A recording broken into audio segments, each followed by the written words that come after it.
Well, it's an incredible honor to be here with you today. Today is a milestone, not just in your lives, but in the broader arc of history. We all love a good epic. There's usually a hero or heroine with untapped potential, someone who senses that they're meant for something bigger, but they feel stuck, not knowing where to start. And of course, they live in extraordinary times, times that need them to rise to help save the world from an existential threat. Then the movie ends, we step back into ordinary life, no magic powers, no aliens, no lightsabers, just the next assignment, the next meeting, gotta do our taxes. But my hope today is to be your Gandalf, Dumbledore, Neo, or Obi-Wan, to pull you out of your safe but ordinary thoughts and help you realize that you are a protagonist in one of the most important adventures in human history. There have only been a handful of true inflection points in our collective story, moments that fundamentally reshaped who we are and what we're capable of, each built on the last.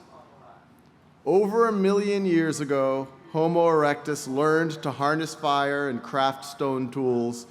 This made us apex predators, unlocking richer sources of energy to fuel our expanding brains.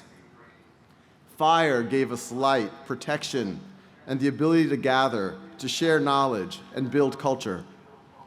Fast forward to around 15,000 years ago, and we learned to domesticate plants and animals. Agriculture gave us consistent energy and, more importantly, allowed for permanent settlements, villages, towns, and eventually city-states. Roughly 4,000 to 5,000 years ago, we developed writing. It let us share knowledge across distances and generations, enabling complex religion, rule of law, and large-scale civilizations. 600 years ago, the printing press gave many more people access to information. This accelerated the Renaissance and catalyzed the scientific revolution. That revolution, in turn, led to the Enlightenment and the Industrial Revolution. Enlightenment thinkers began to challenge centuries-old assumptions, advancing the radical ideas of universal rights and equality. Industrialization amplified human productivity, creating unprecedented wealth. Some of that wealth was invested in the then utopian idea of public education, bringing billions into the middle class and laying the foundation for modern democracies. New systems of government fueled even more innovation. The United States, one of the first nations founded on Enlightenment ideals, invested heavily in education and science. As President Daniel mentioned, Johns Hopkins, as the first true American research university, pioneered the model of educating students while also advancing human knowledge through basic research. This unique combination, Enlightenment values, a culture of openness, and investment in science and education, has made the US a magnet for the world's most creative and ambitious minds, and it has enabled the country to lead in the drive to push humanity forward. But now we are at another inflection point, perhaps the most significant one yet. We do face real challenges: polarization, threats to democracy, climate change, global conflict. The economic and geopolitical order of the past 80 years is being reimagined. And all of that is just the backdrop to something even bigger. We are entering what may be the most profound transformation in human history, an acceleration and culmination of that million-year journey from fire and stone tools to agriculture, writing, industrialization, and computing. In 1993, mathematician and science fiction author Vernor Vinge, one of my favorite, published an essay called The Coming Technological Singularity. Physicists use the term singularity to describe a point where the math breaks down, like in the center of a black hole. Vinge used it to describe a time when rapidly improving artificial intelligence and biotechnology would snowball on each other to redefine what we are as a species. He predicted that that would happen in about 30 years, roughly now. He wrote, quote, "We are on the edge of change comparable to the rise of human life on Earth." 30 years later, that once radical prediction is starting to materialize. We now have AI systems that outperform most humans at most intellectual tasks. The 2024 Nobel Prize in Chemistry went to scientists who used AI to predict the structure of over 200 million proteins, something many believed would take centuries. We can now directly edit the human genome.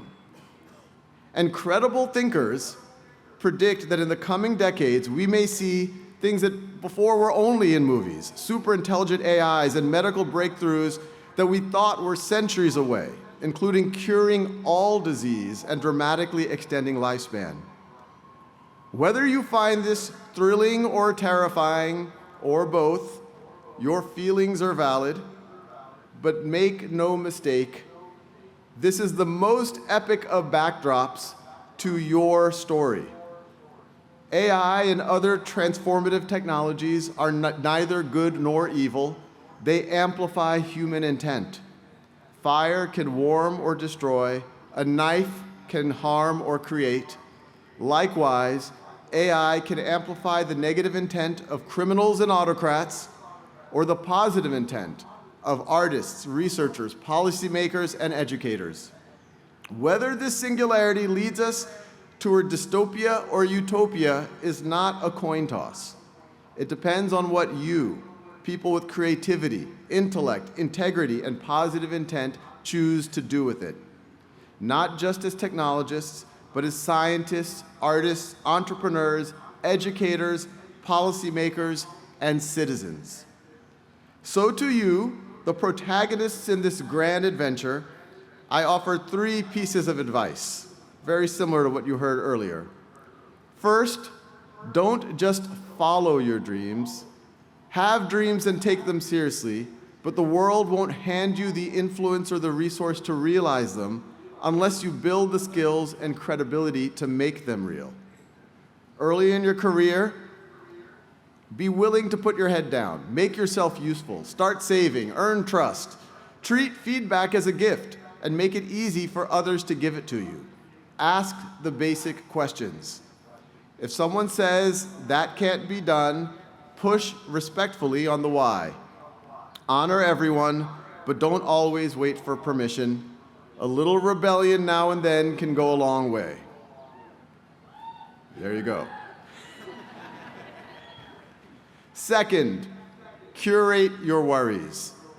Yes, life will throw real challenges your way, health scares, financial stress, people you love going through pain. But most of the stress we carry comes from things that don't really matter. The frustration that people aren't doing what you want them to, that they don't see you the way that you want to be seen. If you can do something about it, do it. If not, let it go. I was originally going to say that you shouldn't worry about anything that your dog wouldn't worry about, but then I realized that dogs are actually incredibly status conscious. Still, with practice, you can turn stress into energy and even gratitude. It's a privilege to have the kinds of problems that come with growth. So don't say, I have to deal with this. Say, I get to. This is part of my journey. These are the moments when I grow. Third piece of advice, be thoughtful about what you truly aspire to. Material comfort and recognition do matter. It's hard to feel fulfilled if you can't make ends meet or if you're constantly taken for granted. And yes, money and credibility can help you make an impact. Neither Johns Hopkins nor Khan Academy would exist without people who are willing to put their resources and reputations behind causes they believed in. But beyond a certain point, there are diminishing returns for what these things do for you. However, meaning and contentment, what really matter, are harder to measure. There's no Forbes list of the 500 happiest people on Earth. If there were, I suspect most of them would be people we've never heard of. but they've had a few things in common: a strong community of friends and family, a sense of purpose, a way to express themselves creatively. They'd feel appreciated, they'd laugh often, they'd see the glass half full and not take themselves too seriously. Many would have basic financial security, but plenty would have far less material wealth than most of us. So as you build yourself in the traditional sense, also invest in what gives you meaning. Inadvertently, this mindset has paid huge dividends for me. After college, I joined a large tech company where I felt a bit lost. Then came a series of startups, none of which succeeded. When the dot-com bubble burst in 2000, I took shelter in business school, then landed at a two-person hedge fund. In 2004, actually at my wedding, a year into my job, I learned that my 12-year-old cousin Nadia in New Orleans was struggling in math. I offered to tutor her. I tutor her remotely from Boston. She got caught up with her class and even ahead of her class, and at that point I became what I call a tiger cousin. I called up her school and said I think she should be placed into a more advanced class. They said, "Who are you?" I said, "I'm her cousin," and surprisingly it worked. Word spreads in my family that free tutoring is going on, and before I know it, I'm tutoring 5, 10 cousins and family friends all over the country. To support them better, I start experimenting with videos and software. Then something unexpected happened. People from all over the world began using those same tools. I was very gratified to see it was many of you as well. They wrote in, sharing how these early Khan Academy resources were changing their lives. Some venture capitalists reached out and offered funding to turn Khan Academy into a business. And there's nothing wrong with that. I was working at a hedge fund, which is about as for-profit as it gets. But I realized I needed to be clear to myself on what gave me true joy and meaning. A home run as a for-profit might mean getting acquired or going public. Nothing wrong with that, and many of you will build mission-driven companies that change the world. But I began to wonder, what if the biggest possible win was as a not-for-profit? What if Khan Academy could become a new kind of institution, one that lasts for generations, helping millions or even billions? What if it could boost outcomes in traditional classrooms and, maybe more importantly, serve as a safety net for learners with no access to education at all?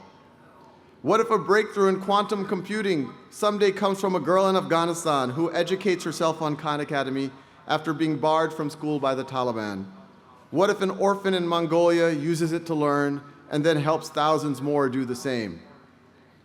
17 years later, after that decision, it still blows my mind that some of these, at the time, delusional daydreams have now come true. We still have a long way to go, but none of it would have been possible without that early period of building, learning, and focusing on what was in my control to help others. I hope my story gives you permission to find joy in small human wins, even as you dream audaciously in this time of extraordinary change. There is one big difference between you and Frodo Baggins carrying the One Ring, or Harry, Ron, and Hermione taking on Voldemort. The odds are not stacked against you. You are equipped for this moment. You are not alone. The roughly thousands of you who are graduating today are the vanguard of an army of millions, ready to push the future forward while staying grounded in what makes us human. So this is your moment to think in epic terms. You're graduating from Johns Hopkins, an institution that has already shaped the course of human progress and set the model for many more. You now have more tools, more knowledge, and more opportunity than 99.99% of the people who have ever lived. So build yourself with care, strengthen your foundation, focus on what you can control and let go of what you can't. Reflect deeply on what gives you meaning and invest in it. Put one foot in front of the other, even when the path is steep. Find gratitude in the setbacks. They are the trials that shape our great story. And remember, You are living in a science fiction epic unfolding in real time with stakes for all of humanity. The ending hasn't been written yet, and you have the pen. Onward.